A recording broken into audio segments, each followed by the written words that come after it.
Oke, sekian khotbahku hari ini. Tuhan Yesus memberkati. Mari kita tutup dalam doa. Oke, adakah teman-teman yang baru pertama kali hadir di tempat ini? Aku pengen nanya, ada? Luar biasa, tepuk tangan buat Tuhan kita, jemaat setia semua ya. Thank you buat pelayanannya tadi ya, istri Q yang tercinta, Sinta Rosari, thank you. Buat Maria, buat Gladys yang baru saja berulang tahun, terima kasih. Ya. Thank you juga buat Hujan Keras alias Reinhard, ya. Reinhard, Yuda juga thank you. Cek. Ya ampun, ada Elia, ada Ando juga thank you. Tepuk tangan buat mereka. Cukup. Sekali lagi cukup, jangan banyak-banyak kalau di sini ya. Oke, hari ini kita mau belajar tentang Gospel Center. Sama-sama bilang Gospel Center. Karena teman-teman harus tahu, di gereja kita memang pengajarannya itu lebih ke Gospel Center. Apa itu Gospel Center? Nah, hari ini kita akan belajar sedikit tentang hal ini. Nanti pembicara-pembicara berikutnya akan share di tempat ini juga. Minggu depan ada istriku, minggu depannya lagi ada Pastor Andi Setiawan, minggu depannya lagi ada Pastor Christopher Tabiheru. Mereka akan share tentang Gospel Center itu sendiri. Nah, aku di sini di depan ini akan share sedikit tentang apa itu gospel. Setelah itu aku akan bahas tentang fear of God dari kacamata gospel. Gospel bukan gosip pelayanan ya teman-teman. Ada pendeta jatuh gosip ya, ada WL jatuh gosip dan lain sebagainya. Tapi ini benar-benar gospel. Apa itu gospel? Gospel, sebentar ya. Gospel, what is gospel sebetulnya? Nah ini teman-teman bisa lihat di sini. Gospel itu adalah berita tentang kasih karunia Tuhan yang datang menyelamatkan manusia melalui korban Yesus Kristus. Sekali lagi, gospel adalah berita tentang kasih karunia Tuhan yang datang menyelamatkan manusia melalui korban Yesus Kristus. Itu adalah gospel. Ada kabar baik nih. Kalau teman-teman ditanya kenapa kamu pilih Kristen? Karena saya terima kabar baik itu bahwa ada Tuhan, juru selamat, yang rela turun dari surga, meninggalkan surga, supaya bisa terkoneksi dengan kita. Saking cintanya dia sama kita. Satu-satunya Tuhan yang seperti itu hanya Tuhan Yesus namanya. Itu sebabnya kita pilih Tuhan yang seperti ini, yang mencintai kita tanpa syarat. Haleluya. Justru Kristus mati ketika kita masih dalam keadaan berdosa. Roma 5. Tuhan yang seperti ini, yang cintanya sudah terbukti, mati di kayu salib. Itulah kabar baik yang harus kita beritakan di dalam hidup kita. That is gospel. Sama-sama bilang gospel. Yaitu berita tentang kasih karunia yang luar biasa. Kasih karunia itu kayak apa sih? Kasih karunia itu sesuatu yang sebetulnya tidak layak kita terima. Sekali lagi ya. Kasih karunia itu sesuatu yang sebetulnya tidak layak kita terima. Berapa banyak dari kita kalau kita pesan ojek online, terus teman-teman kasih tip. Itu karena kemurahan hatimu saja. Setuju ya? Padahal harga yang sudah tertera sudah jelas. 20.000. Cuman suka ada, mau kasih tip nggak? Nah, tipnya itu adalah kasih karunia. Teman-teman mau kasih 5.000 kah, 10.000 kah, 20.000 kah? Itu hal yang sebetulnya kita tidak layak dapetin, tapi dikasih. Kenapa? Ya cuma-cuma aja. Kasih karunia aja. Itu gospel. Dan di dalam gospel bukan ngomong tentang kasih saja, tapi berbicara juga tentang kebenaran. So, gospel itu ada grace dan juga ada truth-nya. Grace and truth. Full of grace, full of truth. Penuh dengan cinta, kasih karunia, penuh dengan kebenaran. Truth-nya jangan lupa. Tapi kebanyakan Paulus bilang di Galatia bahwa semudah itukah kamu mempercayai Injil lain. Injil yang bukan dari Allah Bapa, bukan dari Tuhan. Ternyata ada Injil-Injil yang lain, gosip lagi. Gospel sama gosip, jadi gosip. Ada Injil lain ternyata yang berbeda dengan Injil yang Tuhan sudah berikan. Ada gospel palsu ternyata. Gospel yang benar adalah gospel yang ada grace dan ada truth-nya. Tapi yang melenceng itu ada yang cuman grace saja. Makanya banyak orang bilang hyper grace nih, grace-nya kelebihan nih. Padahal kalau teman-teman tahu, orang-orang yang bilang hyper grace itu adalah orang-orang yang tidak setuju kalau ketika Tuhan sudah menyelamatkan, maka kamu bebas melakukan dosa. Enggak. Itu kalau full of grace. Grace-nya aja. Jadi namanya itu adalah licentious. Apa itu licentious? Licentious adalah kayak sebuah license to do sin. Surat izin melakukan dosa. SIMD. Jadi Tuhan Yesus hanya sekedar tiket supaya lu gak masuk neraka. Selebihnya terserah gue. Ada orang menganut paham seperti ini ketika dia bilang, kan Tuhan Yesus kan udah mati di kayu salib untuk menghapus dosa kita semua. Jadi kita sudah pasti diselamatkan, jadi sudah. Gue suka-suka sama hidup gue. Lakuin dosa, yang penting jangan sampai ketahuan orang gereja aja. Terserah gue lah, pokoknya nanti Tuhan juga mengampuni, kan Tuhan sudah mengampuni. Itu grace alone. Sehingga mereka percaya bahwa ya Tuhan sudah menebus dosa kita, jadi ya sudah. Gue bebas melakukan apapun juga. Mau dosa kek, mau kagak, pokoknya Tuhan udah ampuni gue. Tinggal datang bertobat selesai. Itu hanya grace, itu gospel yang melenceng. Kalau hanya grace-nya aja. Tapi ada juga yang hanya truth-nya aja. Nah kalau truth-nya aja itu seperti apa? Kalau truth-nya aja itu artinya gini teman-teman. Kita tuh terpaut sama peraturan-peraturan. Jadi taatnya bukan karena hubungan relasi dengan Tuhan, tapi karena takut sama peraturan. Kalau gak perpuluhan gak diberkati, misalnya. Kalau gak datang gereja, kerjaan gue gak lancar. Itu kayak Tuhan kita bukan Tuhan yang transaksional. Dia bukan Tuhan yang seperti itu. Lo sembah gue. Kalau gue sembah, ayo kasih duit. Kalau lo gak sembah, gue gak kasih nih. Dia takut sama peraturan, gak boleh nonton bioskop. Gak boleh gak boleh nonton bioskop. Gak boleh dengar lagu-lagu dunia. Panas kupingnya. Kita harus dengar lagu-lagu rohani saja. Jadi kalau di mall kita tutup kuping. Kalau perlu kita ke toko bangunan, kita beli headphone yang warna kuning tuh, yang kedap suara. Jadi kalau ke mall gue gak dengar lagu-lagu dunia. Itu kalau turut saja, peraturan, by peraturan. Sehingga mereka taatnya sama peraturan, takut. Ujung-ujungnya jadi agamawi. Gampang ngejudge orang, gampang bilang orang itu sesat dan lain sebagainya. Tapi gospel yang sejati adalah gospel yang mengandung grace, full of grace, dan full of truth. Karena Tuhan kita, 1 Yohanes bilang Allah adalah kasih. Dan firman Tuhan juga bilang dia adalah kebenaran itu sendiri. Kebenaran yang sejati. Gospel di dalam Tuhan adalah full of grace, full of truth. Katakan full of grace, full of truth. Apa sih akibat dari gospel full of grace and full of truth? Ini dia teman-teman, nextnya. Christ, Tuhan Yesus mati di kayu salib. Itu kalau dari Bapa ke kita, itu berbicara tentang relationship. Dosa memisahkan kita dari Tuhan. Setuju ya? Satu-satunya pribadi yang sendirian, pernah sendirian cuma Tuhan Yesus. Tuhan meninggalkan dia. Elohi, Elohi, lama sabachthani. Allahku, Allahku, mengapa kau meninggalkan aku? Murid-murid meninggalkan dia. Semua meninggalkan dia karena dosa. Manusia dipisahkan karena dosa. Tapi teman-teman gak pernah sendiri. Karena Tuhan Yesus ada buat kalian semua. Hanya Tuhan Yesus saja yang pernah sendiri. So dia lihat dari Christ ke human, ke kita, itu adalah relationship. Hasilnya adalah love. Sama-sama bilang love. Cinta, kasih. Tapi harusnya dari kita ke Tuhan, ngomong tentang reverence. Apa itu reverence? Reverence adalah penghormatan.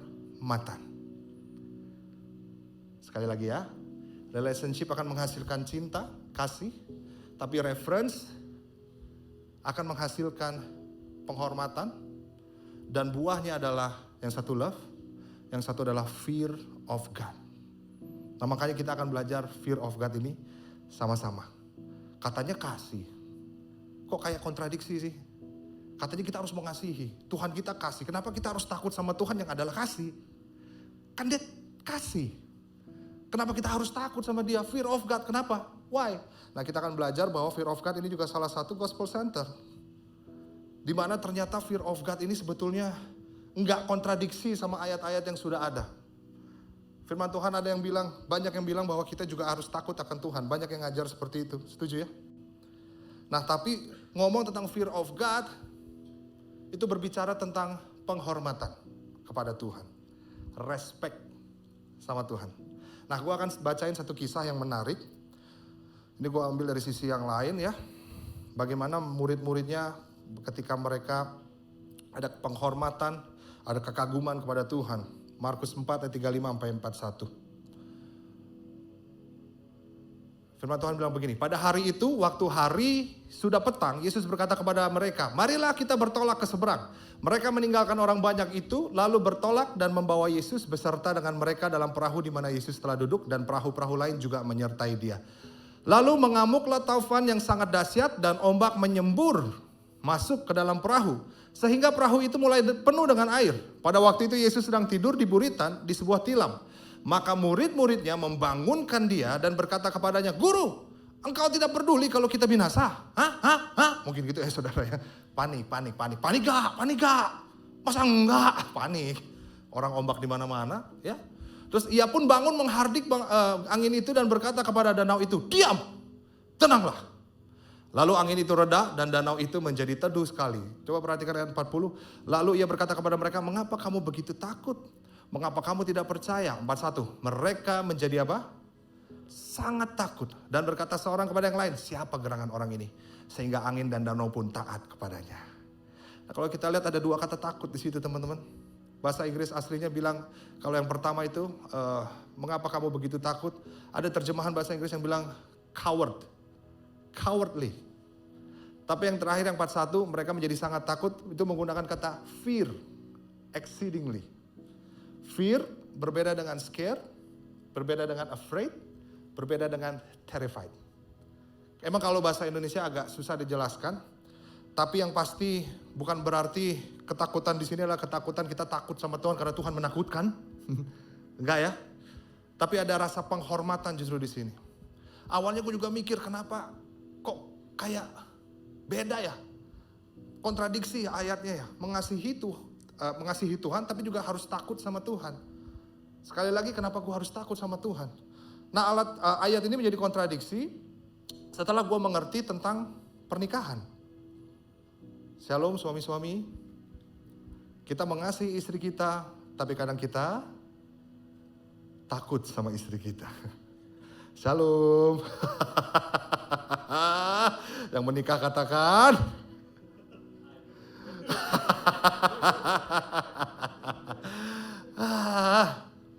Tapi ternyata takut di sini bukan tentang gue takut banget istri gue menakutkan. Mungkin awal-awal menakutkan. Soalnya kalau tidur, teman-teman yang dekat pasti tahu istri saya tuh suka ngigo ya. Jadi kalau malam-malam,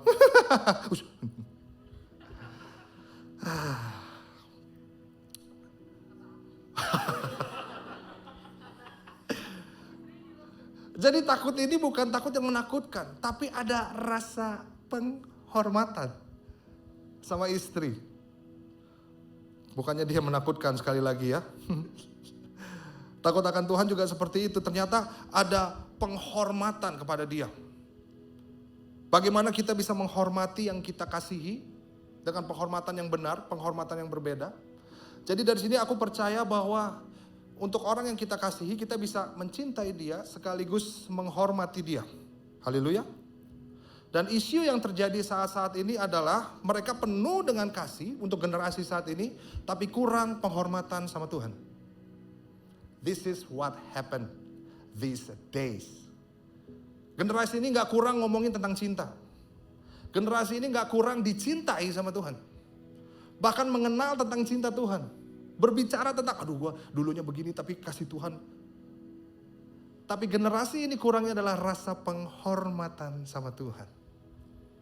Karena rasa penghormatan itu membuat kita takut akan Tuhan. Penghormatan yang sehat membuat kita aware sama keberadaannya. Dan penghormatan yang dimaksud adalah penghormatan yang bisa merubah hidup kita. Merubah gaya hidup kita, cara kita ngomong, cara kita bergaul, cara kita bicara, cara kita hidup yang bisa merubah our attitude, perilaku. Penghormatan yang seperti ini. penghormatan yang benar kepada Tuhan. So, kenapa sih pentingnya kita harus fear of God? Yang pertama, takut akan Tuhan akan mengubah cara kita hidup. Nah, kalau teman-teman nanti perhatikan di ayat 4, di Markus 4 ayat 41, ini murid-muridnya melihat dengan cara yang berbeda. Lihat deh, mereka menjadi sangat takut dan berkata seorang kepada yang lain, siapa gerangan orang ini sehingga angin dan danau pun taat kepadanya. Ada sebuah kekaguman, ada sebuah penghormatan kepada dia. Cara pandangnya berbeda, berubah. Karena kalau enggak biasanya kurang ajar. Waktu gak ada penghormatan sama Tuhan. Tuhan, Raja segala raja, dibanguninnya kayak begitu. Guru, gak peduli apa kalau kita binasa? Apakah gak ada cara yang lebih baik untuk banguni orang yang kita hormati? Lo pernah gak bangun dikagetin gitu? Bangun, rasanya gak enak. Gue pernah lagi pelayanan di luar kota, jauh banget. Ada satu teman yang dia tidur, ngorok. Terus kita kerjain, kita bangunin. Weh, bangun. Banguninnya bukan, bro, bangun bro, udah nyampe. Bangun yuk, udah nyampe, gak gitu. Tapi banguninnya kagetin. Lagi dia ngorok, gue bangunin, kita bangunin rame-rame. Weh, nyampe, bangun, nyampe. Dia langsung, delay ngoroknya. Bangun dulu baru delay. Gitu. Malah di TikTok sekarang orang yang diangkut ke motor langsung naik motor. Nah mungkin saking relationnya dekat sehingga agak kurang ajar ini murid-muridnya. Guru bangun, lu gak peduli kita binasa, gimana sih lu? Apakah bilang, sorry guru, ini kita lagi dalam keadaan darurat, bisa gak agak lebih sopan? Tapi karena gak ada penghormatan, terkadang itu yang membuat kita kurang ajar sama Tuhan. Bahkan menyepelekan Tuhan. Penghormatan yang merubah itu kayak gini contohnya teman-teman. Misalnya, next dulu deh. Sekedar tahu kalau Tuhan ada tidak menjamin generasi untuk bertobat. Yang bisa membuat generasi ini bertobat adalah ketika mereka hidup dengan rasa hormat kepada Tuhan. Tahu bahwa Dia hadir tengah-tengah kita. Itu yang merubah hidup kita, perilaku kita. Aku mau kasih contoh gini. Teman-teman tahu kan kalau kita punya organisasi namanya polisi? Ada ya? Tahu kan? Tahu. Percaya? Gak percaya sama polisi? Percaya? Polisi emang benar-benar ada. Memang ada. Tapi terkadang waktu kita telat untuk ke kantor, telat untuk pergi janjian, kita ngebut nih. Ada jembatan Casablanca, tahu? Yang dilarang masuk motor. Itu langsung naik aja, Tuhan tahu.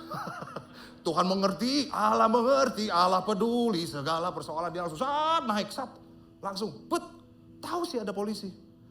Tapi coba pas dilihat depan ada polisi. Apa yang dia lakukan? Nggak jadi, melengos. Setuju ya? Ketika lo lihat di depan sana ada polisi, itu akan mengubah cara lo nyetir. Itu akan mengubah, sabuk pengaman gue udah ada belum ya? Jangan lihat handphone ah. Speed gue gimana nih? Ketika menyadari bahwa ada polisi di depan. Kalau polisinya nggak ada, kita tahu ada polisi, tapi kita terus terabas tuh. Lampu merah hajar tuh. Tapi kalau ada polisi, lampu hijau juga, jangan-jangan kuning, udah direm. Udah stop. Shalom. Betul nggak gitu? Ketika kita lihat, ada polisi nih. Langsung merubah cara kita nyetir. Maka, gue tahu gue lagi. So, Tuhan kita bukan polisi Tuhan kita bukan yang suka minggir lo kena tilang lo. Tapi Tuhan kita adalah Tuhan yang luar biasa. Tuhan yang menciptakan langit dan bumi dan segala isinya. Tuhan yang menciptakan kamu, Tuhan yang memberikan kamu nafas, Tuhan yang memberikan kamu kehidupan saat ini, jantung yang berdetak, lubang hidung yang ke bawah. Kalau Tuhan kasih ke atas, manyun lo. Hujan harus ditutupin, kalau nggak masuk air. Tuhan yang memberikan kamu organ, Tuhan yang memperhatikan hidup kita. Menyadari bahwa God is watching us. Tuhan ada di antara kita, hadir bersama dengan kita. Itu membuat penghormatan kita kepada Tuhan dan merubah hidup kita. Ketika kita menyadari bahwa ada Tuhan. Shalom. Dia terus memperhatikan kamu. Dia terus ada buat kamu. Gak pernah meninggalkan kamu. Setia, bahkan ketika kita melakukan dosa ada Dia di situ. Kesadaran tentang Tuhan yang selalu hadir buat kita bisa merubah cara pandang kita kepada Dia. Memberikan penghormatan tertinggi kepada Tuhan. Yang mengerti katakan amin. Dia adalah Tuhan yang besar. Menyadari hal ini membuat kita punya penghormatan akan Tuhan dan takut akan Dia. Haleluya. Jadi love aja gak cukup. Harus ada penghormatan kepada Tuhan. Yang kedua, kenapa penting kita punya takut akan Tuhan? Takut akan Tuhan akan buat kita mendekat kepadanya. Fear is not scared, is not terrified. Fear akan membuat kita mendekat sama Tuhan. Kalau scared membuat kita jauh dari Tuhan. That's the difference. Takut akan Tuhan justru membuat kita makin melekat sama Tuhan. Tapi ketakutan sama Tuhan membuat kita cabut. Banyak orang menganggap bahwa takut akan Tuhan itu sama kayak takut sama setan. Kalau ada takut sama setan, kabur atau nyamperin. Kecuali kalau dia emang pelayanannya mengusir roh jahat ya. Pocong, mana pocong, sini. Tawa aja lo. Pergi, keluar, dalam nama Yesus. Iya, disamperin. Fear of God is different sama scare of God. Justru takut akan Tuhan membuat kita justru mendekat. Ingat gak ketika Adam jatuh dalam dosa, dia ngumpet. Tuhan tanya, di mana kamu? Kenapa yang Adam bilang? Dia bilang, aku takut Tuhan. Dia menjauh dari Tuhan. Ayat lain, ini dia. Keluaran 20, 18 ayat 21. Seluruh bangsa itu menyaksikan guruh mengguntur, kilat nyambung-menyambung, sangkakala berbunyi, dan gunung berasap, maka bangsa itu takut dan gemetar. Dan mereka berdiri jauh-jauh. Mereka berkata kepada Musa, engkaulah berbicara dengan kami, maka kami akan mendengarkan. Tetapi janganlah Allah berbicara dengan kami, nanti kami mati. Jadi udah ada gurung, susus, petir dan segala macam, badai, sat. Orang Israel, lu aja yang ngomong, lu. Jangan kita. Kalau kita ngomong mati kita. Mendingan lu yang ngomong deh. Tetapi Musa berkata kepada bangsa itu, janganlah takut sebab Allah telah datang dengan maksud untuk mencoba kamu. Dan dengan maksud supaya takut akan Dia ada padamu. Agar kamu jangan berbuat dosa. Adapun bangsa itu, perhatikan ini. Adapun bangsa itu berdiri jauh-jauh, tetapi Musa pergi mendekati embun yang kelam di mana Allah ada. Keren. Di saat yang lain takut mundur, tapi Musa karena dia punya fear of God, dia justru mendekat sama Tuhan. Yes Lord. Ada apa Tuhan? What do you want? What do you need? Justru fear of God dengan grace and truth itu, gospel akan membuat kita semakin dekat sama Tuhan. Kenapa? Karena kita tahu bahwa kita butuh Tuhan. Rasa takut kepada Tuhan, nextnya, takut akan Tuhan akan mengalahkan ketakutan yang lain. Sehingga kita tidak kompromi dengan dosa. Katakan kompromi. Teman-teman lihat tadi, bagaimana cara Tuhan menunjukkan dirinya di ayat yang sebelumnya tadi dengan guntur, ya. Tadi kalau kita lihat guruh mengguntur, kilat sambung menyambung, sangkakala berbunyi, gunung berasap. Wah, cepat, terus. Kata Musa, jangan takut. Karena emang Tuhan sengaja nunjukin kayak gitu supaya kamu punya takut akan Tuhan. Dan teman-teman lihat, kalau tadi ayat 41. Kalau gue jadi murid Tuhan, ketika ada ombak, gila banget, masuk-masuk, Terus habis itu ada Tuhan Yesus datang, diam, tenanglah. Badai itu jadi reda, justru harusnya gue tenang. Setuju ya? Tapi ayat 41 tetap bilang justru mereka menjadi sangat takut. Dengan takut yang benar. Kenapa? Karena ketakutan mereka sama Tuhan mengalahkan ketakutan mereka sama ombak. Shalom. Ketakutan orang Israel. Mereka bilang mereka takut mati. Firman Tuhan bilang, jangan kamu takut sama siapa yang bisa membinasakan ragamu, tubuhmu. Tapi takutlah sama Tuhan. Karena dia yang punya kedaulatan atas hidup kita. Haleluya. Rasa takut sama Tuhan akan mengalahkan ketakutan yang lain. Maksudnya apa, Kak? Dunia ini penuh dengan ketakutan. Kalau nggak percaya, buka Google, buka sosial media, banyak ketakutan. Bensin naik, resesi, perang, penuh dengan takut. Generasi ini juga penuh dengan ketakutan. Apa aja? Takut, takut FOMO, takut gak diterima. Apalagi? Takut apa sekarang teman-teman?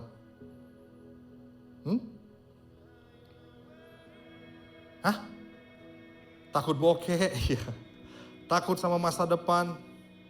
Dan penuh dengan ketakutan. Takut disakiti, takut kecewa.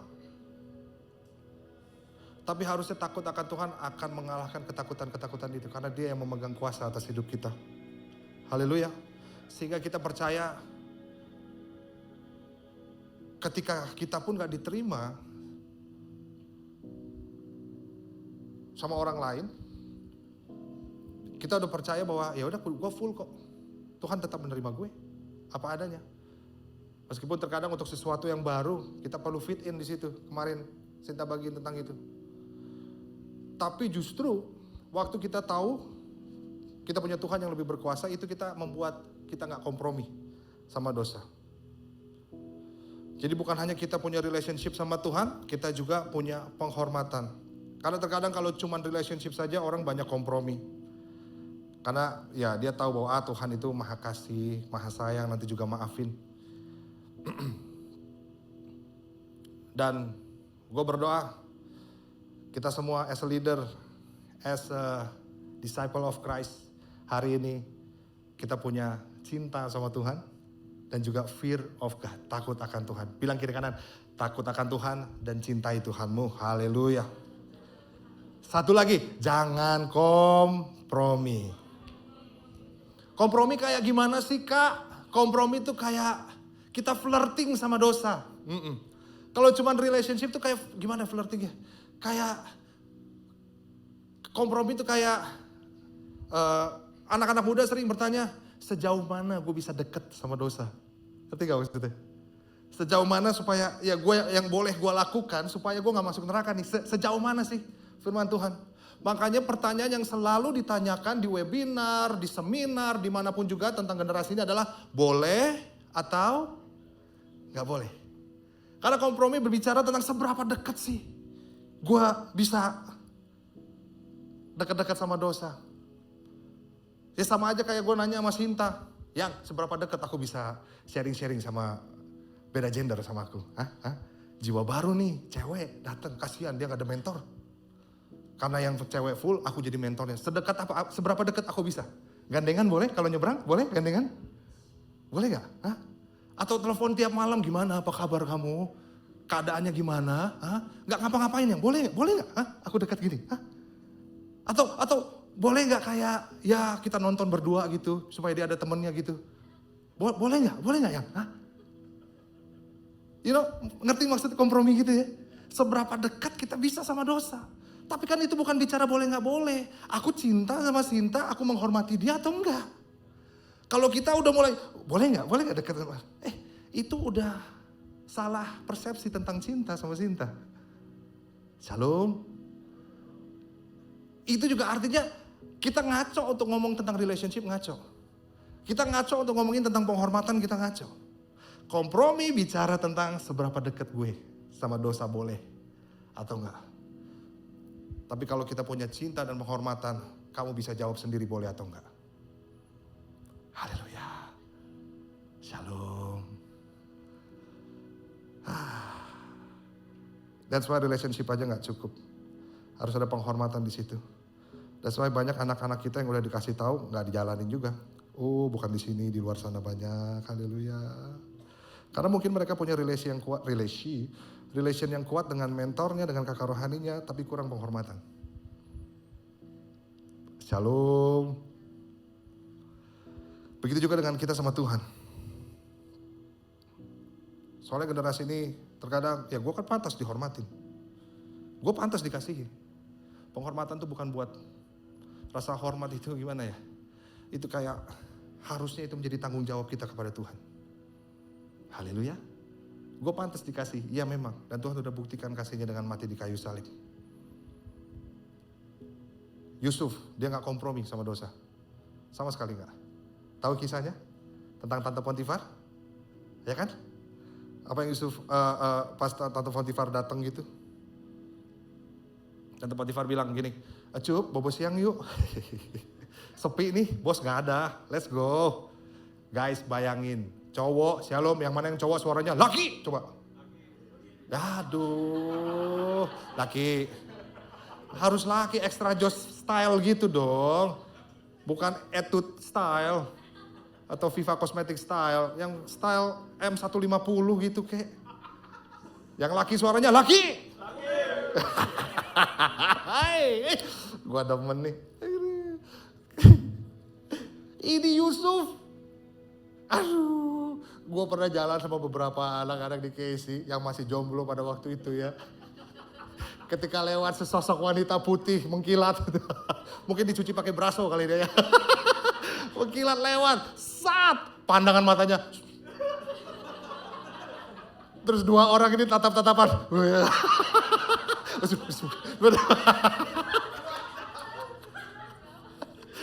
Dulu. Langsung saat.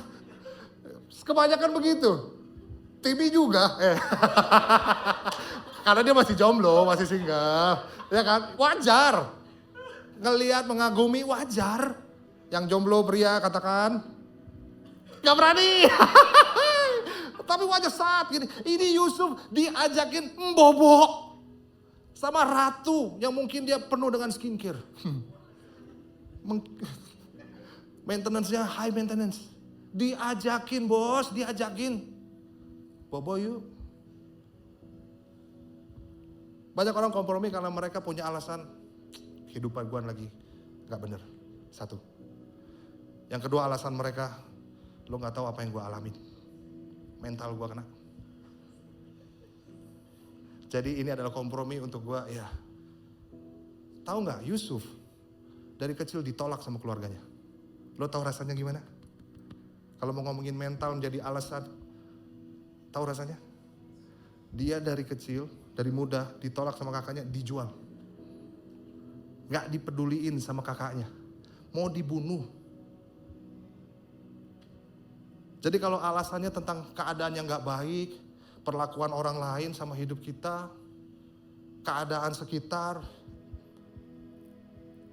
sebetulnya Yusuf punya hak. Ketika dia rasa gak ada yang perhatian sama dia, gak ada yang sayang sama dia. You know? Gak ada yang hadir buat dia, si tante hadir buat dia. Halo? Bener gak? Setuju gak? Gak ada yang perhatiin dia sama sekali. Dia gak tahu gimana rasanya disayang sama papanya karena udah berpisah. Kakaknya jual dia. Gak ada yang peduli sama gue. You know, bagaimana dia berkembang dengan mental seperti itu. Sakit hati, sakit. Pahit. Tapi justru kita lihat dari Yusuf, dia nggak menggunakan semua hal itu untuk kompromi sama dosa. Shalom. Halo. Dia punya alasan untuk dia jatuh dalam dosa. Kehidupannya teman-teman lihat masa lalunya. Tapi justru dia bilang enggak. Saya nggak mau. Rahasianya apa? Biar Yusuf jawab sendiri. Next. Kejadian 42 ayat 18. Pada hari yang ketiga berkatalah Yusuf pada mereka, buatlah begini, maka kamu akan tetap hidup. Aku takut akan Allah. Yusuf, aku gak tahu apa yang teman-teman alami dalam kehidupanmu. Tapi itu bukan lisensi untuk kamu jauh dari Tuhan. Untuk kamu jatuh dalam dosa. Untuk kamu punya argumen sendiri. Wajar gue begini kak, karena keadaan gue seperti ini. Artinya kita sudah tidak ada penghormatan sama Tuhan. Agak keras ya, shalom. Tapi aku percaya teman-teman udah pada dewasa semua. Haleluya. Terakhir. Aduh, kita mau perjamuan. Terakhir. Yang ketiga, yang terakhir. Membuat kita bijaksana. Next. Amsal 1 ayat 7, takut akan Tuhan adalah permulaan pengetahuan, tetapi orang bodoh menghina hikmat dan didikan. Aku boleh minta tolong Reinhard dan juga teman-teman Tanjidor yang lainnya, boleh. Di F ya, bro. Siap. Takut akan Tuhan adalah permulaan pengetahuan, tetapi orang bodoh menghina hikmat dan didikan. Takut akan Tuhan bukan saja membuat kita sekedar pintar or smart, tapi memiliki hikmat dari Tuhan. Karena smart and wise adalah sesuatu yang berbeda. Orang terkadang smart, tapi ternyata dia nggak wise. Contohnya, dia bisa bangun bisnis dengan luar biasa, tapi keluarganya hancur berantakan. Halo, shalom. Smart, dia pelayanannya luar biasa, tapi ternyata sama orang tua berontak. Di kantor the best banget kerjaannya, ide-idenya cemerlang. Tapi di rumah berantakan, gak pernah beresin kamar dan lain sebagainya. Smart sama wise, sesuatu yang berbeda. Tapi takut akan Tuhan bukan hanya bakal membuat kamu smart, tapi membuat kamu wise.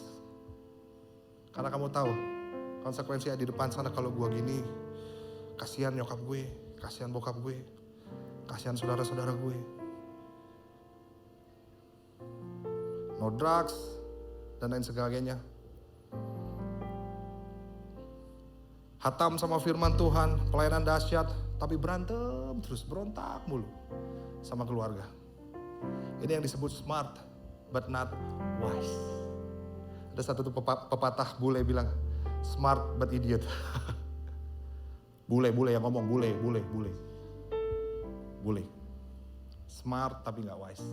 Tapi justru firman Tuhan, waktu kita takut akan Tuhan, membuat kita smart, tapi kamu juga bisa bijaksana untuk mengambil keputusan demi keputusan di dalam hidupmu. Mau saya katakan amin. So gospel bicara tentang bagaimana kita menerima kasih Tuhan. Dan kasih itu berdampak dalam hidup kita. Coba lihat yang kemarin-kemarin. Apakah Tuhan gak mengasihi kamu? Apakah Tuhan gak hadir buat kamu? Apakah Tuhan gak selalu ada dalam hidup kamu?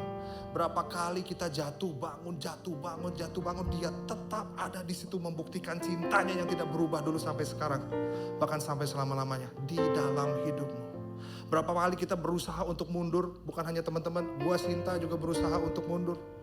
Tapi berapa banyak juga Tuhan bangkitkan kembali. Ayo maju sama-sama, ayo kita bersama lagi. Let's do this together. Kalau ngomong tentang cinta, jangan sekali-sekali kita mempertanyakan cinta Tuhan dalam hidup kita. Yang perlu kita pertanyakan, cinta kita sama dia gimana? Haleluya.